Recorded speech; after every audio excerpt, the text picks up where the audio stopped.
untuk membuka dan memberikan ruang kesempatan pada seluruh potensi anak negeri yang mungkin pantas, patut untuk menjadi pemimpin negeri ini pada tahun 2024.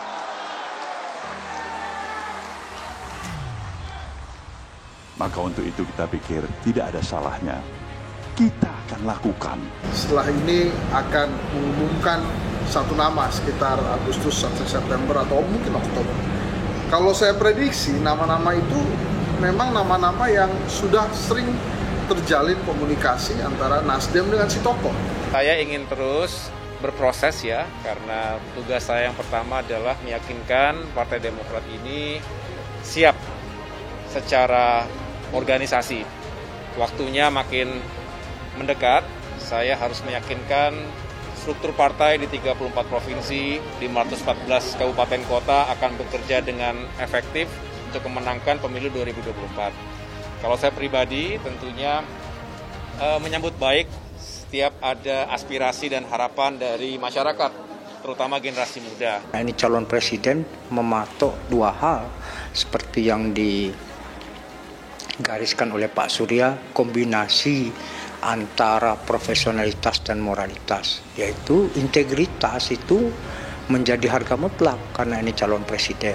Jadi bagaimana jejak rekam seseorang figur itu bisa dilihat oleh publik. Maka kemudian sedari awal, sedini mungkin Nasdem menawarkan kepada publik siapa yang kemudian bisa sebangun dengan aspirasi publik. Generasi muda lebih banyak ketemu dengan senior-seniornya, dengan yang tentunya negarawan yang sudah pernah memerintah di negeri ini. Itu kan rasanya bagus. Jadi banyak berbincang-bincang, banyak berbagi pengalaman, dan tentunya memberikan arahan-arahan.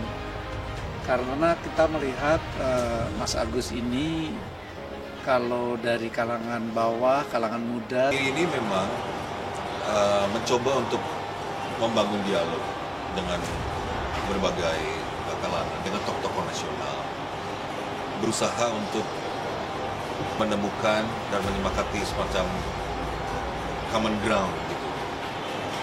Di tengah-tengah perbedaan-perbedaan politik yang dimungkinkan oleh demokrasi. 2 tahun menjelang tahun 2024, kita akan lakukan dengan sungguh hati, dengan penuh kebajikan, kejujuran, untuk memilih salah satu yang terbaik melalui proses konvensi calon presiden. Dalam politik, Mbak, segala sesuatunya mungkin. Yang jelas saya tidak ingin terlalu banyak berandai-andai, kemudian justru nanti gagal fokus. Kalau saya lebih senang, dan ini memang karakter yang saya miliki, untuk benar-benar menyiapkan diri itu pribadi maupun organisasi yang sedang saya pimpin, yaitu Partai Demokrat. Besar sekali dan juga tentu kompleks. Sedangkan kita juga akan terus melihat perkembangan politik yang terus masih dinamis dan cair ya. Saya berkomunikasi dengan berbagai tokoh figur politik nasional, partai-partai politik sahabat. Artinya membangun chemistry dan kebersamaan itu juga butuh proses dan waktu. Pada saatnya nanti ya kita lihat aja apakah jalannya terbuka. Untuk kemudian dialog bersama koalisi, tentu kita menghormati siapa yang akan menjadi partner berkoalisi. Nah, di sanalah terjadi dialog, di sanalah terjadi musyawarah untuk kemudian menemukan sebuah titik mufakat. Bagaimana kemudian siapa yang akan kita capreskan dan kemudian siapa yang kemudian menjadi pendampingnya. Itu proses yang sangat dinamis. Mereka berharap bisa bersinergi, berjuang bersama Partai Demokrat dan juga AHY. Ya tentu saya sambut dengan sangat baik, saya bersyukur karena ternyata energi generasi muda ini juga makin hari makin terasa. Mereka yang ingin lebih aktif dalam proses berpolitik, berdemokrasi, dan juga mengusung perubahan-perubahan tentunya karena lebih baik. Pro Pancasila, ada yang pro agama, kami yang pro kebinekaan, kalian yang intoleran dan segala macam. Dan di antara kedua belah pihak itu tidak bertemu. Kita bertanya apakah memang kenyataannya begitu atau ini sebetulnya semata-mata satu isu politik yang dibangun dengan sengaja. Gitu. Tapi apapun itu, menurut saya efeknya nggak bagus. AHY berpendapat itu bukan efek yang baik bagi masyarakat. Sehingga AHY mengambil inisiatif untuk mencoba membangun dialog dengan tokoh-tokoh nasional itu.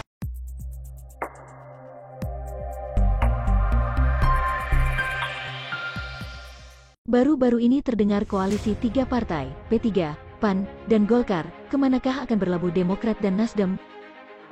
Ketua Umum Partai Demokrat Agus Harimurti Yudhoyono atau AHY, tidak memungkiri bahwa ke depan Partai Demokrat akan membuat poros alternatif untuk menghadapi Pilpres 2024.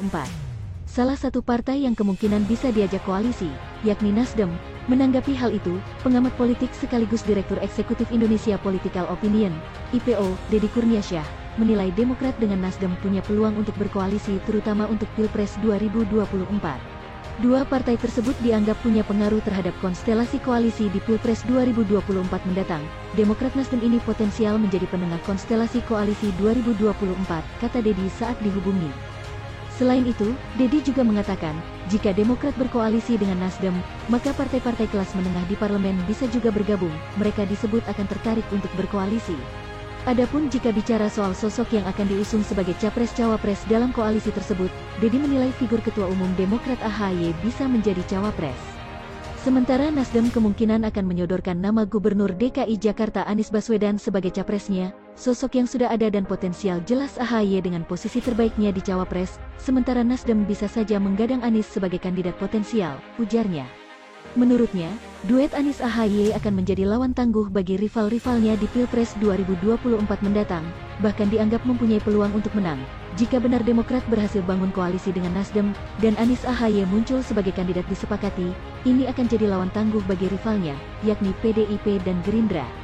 Bahkan, bisa saja keluar sebagai pemenang, terlebih jika muncul 3 poros di 2024, sambungnya, diketahui, AHY tidak memungkiri bahwa ke depan Partai Demokrat akan membuat poros alternatif untuk menghadapi Pilpres 2024. Sangat memungkinkan, katakanlah 3 partai besar siapa saja yang memungkinkan hanya dengan berdua bisa jalan, kata AHY. Selain dengan partai besar, kata AHY, Demokrat juga berkemungkinan berkoalisi dengan partai-partai menengah. Hal itu tentu untuk memperoleh suara untuk memenuhi ambang batas pencalonan presiden atau presidensial threshold sebesar 20%, termasuk Demokrat, tentu selalu ada kemungkinan jika partai menengah saling bertemu, dan akhirnya membangun koalisi. Opsinya masih terbuka untuk semua, ujar AHY. Artinya kami sendiri berkomunikasi juga dengan partai papan atas, dengan demikian ada kesamaan visi platform, parpol yang berkoalisi tentunya serupa visi misi, tandasnya. AHY sempat memuji Anies ketika itu, putra sulung Presiden ke-6 Republik Indonesia Susilo Bambang Yudhoyono itu menyebut Anies sebagai sahabat diskusinya. Beredar kabar, jika pertemuan AHY dengan Surya Paloh untuk menjajaki peluang mengusung Anies Baswedan di Pilpres 2024 mendatang, terlebih Nasdem selalu dikaitkan dengan Gubernur DKI Jakarta itu. Ditanya soal hal itu, AHY mengaku ingin membahas 3 hal bersama Surya Paloh. Pertama, demokrasi, saya ingin pandangan Pak Surya Paloh. Hari-hari ini ada ancaman kepada demokrasi kita jika kemudian ada agenda politik yang kemudian bisa mencederai semangat reformasi, kata AHY kepada Surya Paloh. AHY mengaku sangat berterima kasih kepada Surya karena sudah diterima. Ia mengaku sudah lama ingin bersilaturahim dan menganggap Surya Paloh sebagai tokoh politik senior yang kaya pengalaman.